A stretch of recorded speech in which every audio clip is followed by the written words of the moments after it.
Hey guys, welcome to Nyonya Cooking, the place for Southeast Asian comfort food. Now, if you've seen my previous recipe, I did show you how to prepare Bak Kut Teh, and this is one of the most popular soups in Southeast Asia. If you are in Singapore or Malaysia, you would be definitely introduced to Bak Kut Teh. And if you haven't checked out the recipe, check that out. That version of Bak Kut Teh is more popular in Malaysia, and it is also known as the Hokkien Bak Kut Teh. In this video, I'm going to show you what accompanies Bak Kut Teh. If you have been to restaurants in Malaysia, you realize that Bak Kut Teh is served with rice. So of course you have plain white rice, and then you have shallot oil rice. But okay, then there is this thing called yam rice. So here in this video, I'm going to show you how to prepare yam rice.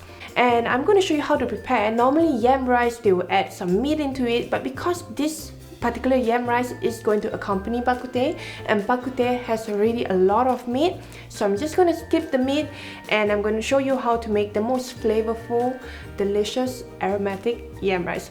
Let's proceed. Today in this recipe, I'm going to use baby taros. They are also bigger versions of taros, which is really much more bigger, but I couldn't find them, so I'm just going to use baby taros. This is how they look like, and what we're going to do is just to remove the skin. So that's very easy. You can use a knife or a peeler, but very careful because they can get very slippery.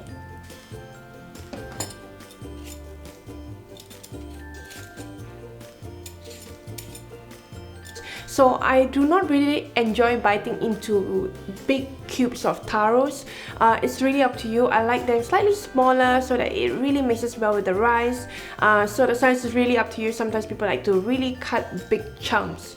So over here, I'm just going to make it, cut them into slices first.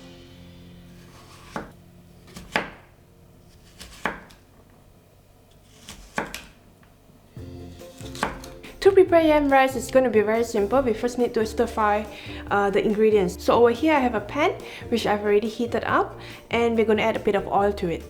Then we're going to add garlic, then shallots, and we're going to saute this at medium heat. All we want is for the ingredients to release its aroma, so you're going to smell that later on, just a few, maybe seconds. And that's when we are also going to add dried shrimps. Now remember to rinse them, and I've also used kitchen scissors to just carefully cut it into smaller chunks.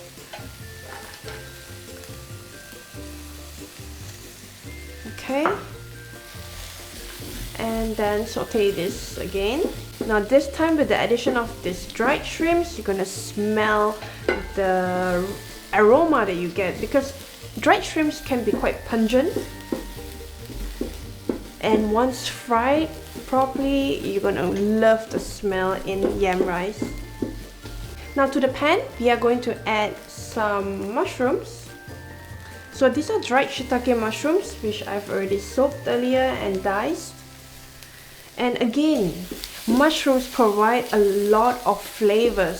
So if you want to get the umami flavor out of the mushrooms, you gotta give it time, saute it until the flavors come out.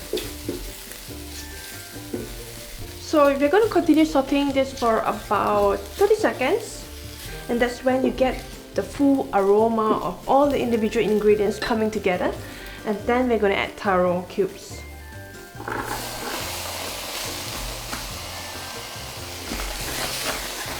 So before adding water, I just like to saute it a little bit more, then you really get the fragrance. Now with what's sticking under the pot because of the sap from the taro, that really doesn't matter, because later on we're going to deglaze the pan with the water we used to soak the mushrooms. Then you see the pan getting cleaned up, and that's what we call deglazing. Here I'm just going to increase the heat a bit more.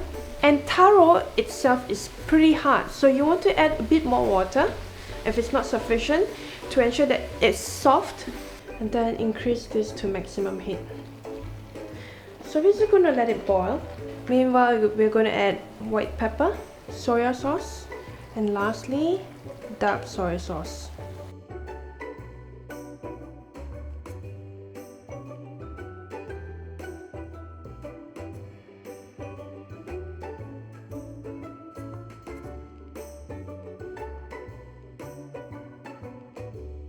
Now that we have been boiling this and it has also reduced, you can also see that the taro cubes are also very much softer. So here I have a small fork. It's very easy to poke into it. And that's when we know that it's ready, because there will be part 2 to this dish. So in your rice cooker or a pot that you're using to cook your rice, you're going to add washed rice.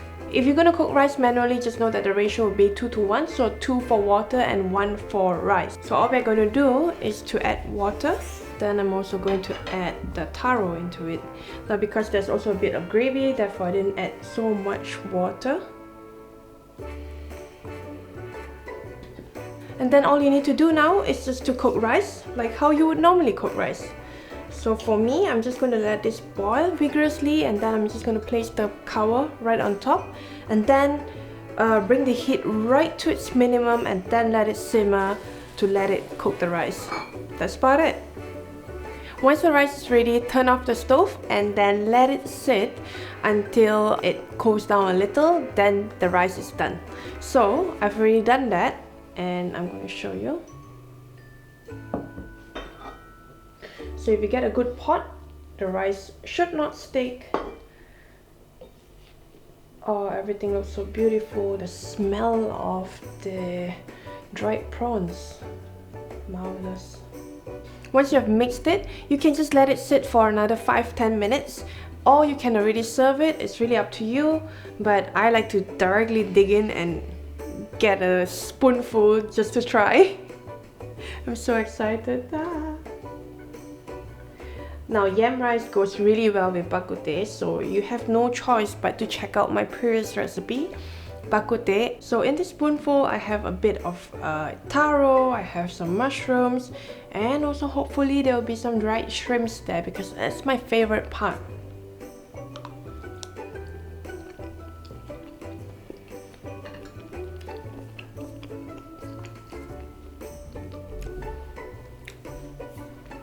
It's so fragrant.